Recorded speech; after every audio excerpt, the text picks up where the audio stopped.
안녕하십니까. 자, 지난 시간 이어서 법령의 목적 확정 부분을 설명을 하도록 하겠습니다. 참, 그리고 여러분이 지금 우리가 다루고 있는 핵심 교재는 바로 이 교재입니다. 여러분, 이것은 여러분이 준비를 꼭 하셔야 됩니다. 왜냐하면 가장 짧은 시간 내에 이 범위가 넓고 방대한 민법을 중요 부분을 잘 정리할 수 있는 아주 좋은 무기가 될 수 있다. 제가 그 표현을 여러분에게 드린 적이 있습니다. 모르시는 분이 아직 있다는 얘기를 제가 들었습니다. 그래서 언급을 했습니다. 그래서 반드시 필요한 무기다. 반드시 기본서보다 훨씬 여러분에게 나중에 좋은 도구가 될 것이다. 자, 이렇게 표현합니다. 자, 일단 그래서 이제 우리가 기본서도 간간히 이제 앞으로 확인도 하는 이러한 과정이 있습니다만은 지금 우선은 이 핵심 교재가 좀 큰 역할을 여러분에게 할 것이다. 그런 거 여러분이 아마 해보시면, 공부를 해보시면 저의 이 표현을 여러분이 충분히 납득하시리라고 믿습니다. 자, 일단 핵심 교재의 37페이지 하단이 지금 법률행위 해석방법이라고 나오죠. 이것이 바로 법률행위의 목적의 확정에서 비롯되는 내용입니다. 그러니까 법률행위 목적이 가능하고 적법하고 사회적 타당성이 있다 하더라도 확정되어 있지 않다면 그 법률행위는 무효가 될 수밖에 없어요. 그래서 당사자 가벌이 어떤 계약을 했는데 다른 요건은 다 충족이 됐는데 목적 자체가 확정되지 않았다.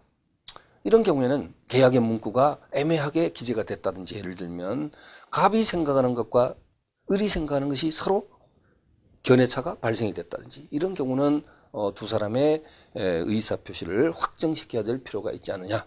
목적의 확정이 필요하다는 거죠. 자, 그래서 이 해석이 필요한 것인데요. 이 해석의 방법에는 세 가지 방법이 있습니다. 자연적 해석이라는 것이 있고, 규범적 해석이라는 것이 있고, 그 다음에 보충적 해석이라는 것이 있습니다. 근데 주로 이제 출제는 자연적 해석 아니면 규범적 해석인데, 상대적으로는 자연적 해석이 빈도가 있다. 특히 자연적 해석에 유명한 중요한 판례가 하나 있습니다. 오표시 무회의 원칙이라고요. 자, 여러분 핵심 교재 하단 37페이지 하단에 보면 가로 1번 자연적 해석이라는 부분에서 표현의 문자적 의미에 구속되지 않고, 그러니까 계약서에 기재되어 있는 문자, 그것에 구속되지 않고 표의자의 실제 의사를 중시하여. 자, 거기 밑줄 한번 쳐보십시오. 표의자란 말이 나왔는데, 표의자는 뭐예요? 표의자는 의사 표시를 하는 자를 표의자라 하죠. 네, 그죠? 의사를 표시하는 자. 이게 바로 표의자입니다. 자, 그래서 의사를 표시하는 자. 그래서 표의자의 실제 의사를 중시하여 해석하는 표의자 중심의 해석 방법. 여기다가 밑줄 딱 치세요. 이것을 우리가 자연적 해석이라고 합니다. 자연적 해석. 그래서 일명 오표시 무회 원칙이라고도 한다 했는데, 바로 밑에 나와 있는 79번 판례가 오표시 무회의 원칙에 대한 판례입니다. 말 참 어렵게 하죠, 그죠? 오표시 무회. 자, 이게 뭐냐? 이제 설명을 여러분 들어보시면 바로 이해가 되실 겁니다. 다음 페이지 한번 넘겨보세요. 자, 일단 판례를 별을 달고 시작하시죠. 37페이지 밑에. 이것이 바로 다음 페이지는 그림이 나오는데, 이 그림이 중요한, 여기 그림에서 판례를 다 설명해 놓고 있어요. 그래서 거기 보면 갑을이 매매계약, 자, 이건 지우고요. 갑을이 매매계약을 체결했습니다. 근데 이 갑이 이제 가지고 있는 땅이, 자, 13집은 필지하고 14집은 필지. 이게 필지가 이제 이 두 필지가 나란히 있는데, 사실은 이제 갑은 13집은 필지를 A를 하자고요. 14집은 필지를 B 필지를 하자고요. 그러니까 이제 지칭하기를 그렇게 하자고요.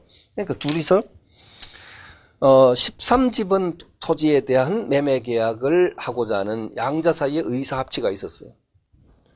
그런데 계약서에 표기가 되기는, 그러니까 현지에 가서 이제 현지 토지 둘러보고 이게 마음에 든다고 둘이서 이제 을이 마음에 든다. 그러니까 이 토지를 계약하자라고 했거든요. 근데 계약서를 작성하는 과정에서 잘못 기재가 되어버린 거예요. 역시 동일한 갑 소유 토지인 것은 맞는데, 바로 13지번과 인근에 있는 14지번 필지가 계약서에 표기가 되어버렸다. 이렇게 되었을 때, 자, 이것을 어떻게 과연 봐야 될 것인가? 지금 거기 그림이 여러분 나와 있습니다. 그림이. 자, 이렇게 된 경우에는 잘 보세요.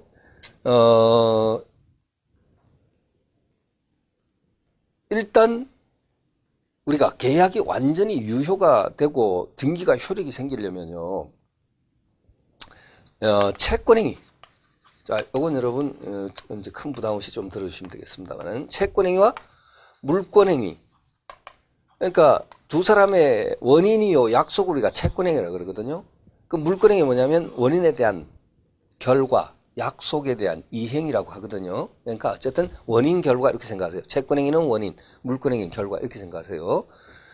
그리고 이제 우리나라는 부동산의 거래인 경우에는 당연히 뭐 또 공시방법, 등기란 것을 또 갖춰야 되니까 자, 이게 필요합니다. 그런데 지금 보세요. A 필지에 대해서는 채권행위가 있었어요, 없었어요? 채권행위는 없었습니다. 채권행위는 있었습니다. 채권행위. 그러니까 약속은 A 필지에 대해서 매매를 하기로 분명히 약속을 했죠. 있었죠. 그런데 A 필지에 대한 등기 서류가 을 앞으로 넘어갔습니까? 물권행위는 원인에 대한 결과입니다. 이건 없었어요. 그렇죠? 그리고 물론 등기도 없었습니다. A 필지에 대한 소유권 이전 등기가 된 게 아니라니까요. 그럼 어떤 토지가 계약서에 표기되고 등기가 넘어왔냐? 즉 원인도 없는, 약속도 안 한 B 필지가 을 앞으로 등기 서류가 교부되고 이전 등기가 됐다는 거죠. 그럼 여기 또 B 필지는 그럼 어때요? B 토지는 채권행위 있었습니까? 없었습니까? 이어서 그냥 그대로 하자고요. 약속은 없었죠. 그런데 결과는 어때요? 있었죠. 응? 그 다음에 등기도 있었습니다. 자, 그러면 이거 어떻게 봐야 됩니까? 응? 이거 어떻게 봐야 돼요? A 필지도 무효고 효력이 없고 지금 현재로서는. 왜냐하면 약속은 있었지만 결과가 없었기 때문에. 그죠? A 필지에 대해서는 넘어온 것이 없고 B 필지는 어때요? 이건 원인 없는 결과가 되니까 당연히 무효가 되는 거죠. 그래서 여러분 거기 보시면은 그 그림 오른쪽에 보면 2항에 A, B 토지 모두 물권 변동은 발생하지 않으므로 소유권은 가백에 있다. A, B 필지 모두 물권 변동 생기지 않았다. 왜냐? 여기 보세요. A 필지는 결과가 없고 B 필지는 원인이 없고, 그렇죠? 이렇게. 그래서 둘 다 A, B 필지 모두 지금 물권 변동. 즉 물권 변동이라는 게 뭐냐면 소유권 이전은 발생하지 않고 그대로 소유권은 가백에 있다. 자, 이런 상황에서는 이제 어떻게 되냐? 을은 갑한테 약속대로 이 사태를 뒤늦게 이제 파악하고 을은 갑, 매수인은 매도인에 대해서 원래 약속대로 A 토지에 대한 이전 등기를 청구할 수 있고 이전 등기를 청구권을 행사할 수 있고요. 그럼 이미 등기가 넘어온 건 뭡니까? B 토지죠. 보세요. 등기가 넘어왔다고 되어 있죠. 등기 서류도 교부됐고 등기가 넘어왔어요. 약속은 아예 없었는데도 불구하고 등기 서류가 교부되고 등기가 넘어왔어요. 그래서 여기서 이제 갑은 을에 대해서 이제 무엇을 주장할 수 있냐면요. 이미 잘못 넘어간 B 필지에 대한 B 토지에 대한 말소 등기를 청구할 수 있습니다. 말소 등기를 청구할 수 있다. 네. 그래서 진정한 당사 사이에 의사는 어떤 토지에 대해서 있었기 때문에 A 필지에 대해서 있었기 때문에 이 토지는 A 필지에 대한 계약 성립으로 봐야 되고 B 필지 겉으로 드러난 계약서에 표기된 그 B 필지에 대한 B 토지에 대한 등기는 효력이 없는 것으로 다뤄야 된다. 그래서 방금 여러분 앞 페이지에서 무엇을 줄쳤죠? 계약서에 표기된 그 문헌에 구애받지 않고 표의자의 그 진정한 의사, 표의자의 진실한 의사에 무게중심을 두고 해석하는 것을 무슨 해석? 자연적 해석이라고 그랬고요. 그래서 이것을 우리가 뭐라 하냐면 오표시 무효 원칙이 뭡니까? 일단 당사자 의사가 A 토지에 대한 진정한 의사 합치가 있었다면 설사 계약서에 B 토지로 잘못 표기됐다 하더라도 잘못 표기, 오표시, 잘못 표시, 오류할 때 오자죠. 잘못 표시됐다 하더라도 당사자 진정한 의사 합치가 있었던 A 필지에 대한 계약 성립으로 보는 데 대해서는 그 해를 끼치